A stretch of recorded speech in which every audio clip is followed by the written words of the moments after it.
Okay, so today our lesson is about being familiar with the sequence and patterns. So specifically, our objective is to find or finding the next terms in the given sequence. Let's have example number 1. As you can see, we have 4 terms, and what we're gonna do is to find the next 3 terms.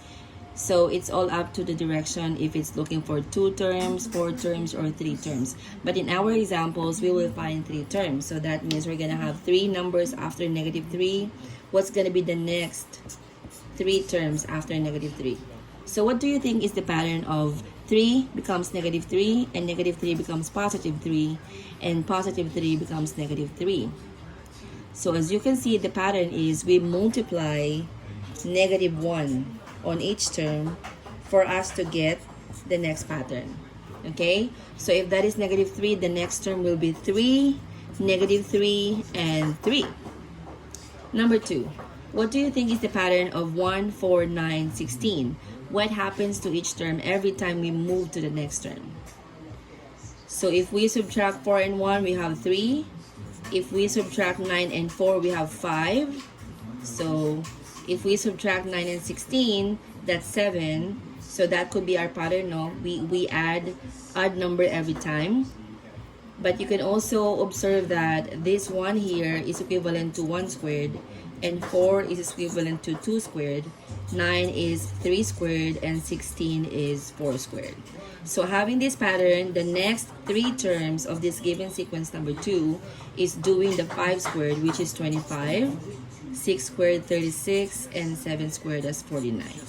So those are the 3 next terms out of example number 2. Number 3.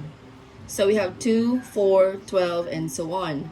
So what will be the next 3 terms given number 3? So as you can see, if we subtract these 2, it's going to be 2. The next 2 terms, 12 and 4, that's going to be 8. Or +8, we add 2 and we add 8. So parang it seems like there's no pattern. So what we do is we try to see what if we multiply. What do you multiply to 2 to become 4? So here we multiply times 2, right? What do we multiply to 4 to become 12? Here we multiply times 3. So that could be our pattern. So to find the next 3 terms, we're going to multiply, but we're going to do it in ascending value of numbers. So after 3, we have 4. So we do 12 times 4, and then whatever is the answer. So 12 times 4 is 48. Now 48 times 5, then times 6. Okay, here you can use your calculators, that's fine. So if we multiply 48 by 5, 48 times 5, that is equivalent to 240. Now 240 times 6 is 1,440. So the last term is 1,440. These 3 are the next 3 terms in example number 3. Okay? Number 4, 98, 91, 84, and 77. What do you think is the pattern in this sequence? As you can see, the value of these terms are in, it is in descending order. It's decreasing its value. So we could subtract. Like the difference of 98 and 91 is -7. So that means you minus 7 from 98, that's 91. You minus 7 from 91, that's 84. You minus 7 from 84, and then you get 77. Okay, so following this pattern, we can find the next 3 terms. From 77, deduct 7, we have 70. Minus 7 is 63. Minus 7 is 56. So the next 3 terms in number 4 is 70, 63, and 56. Last example.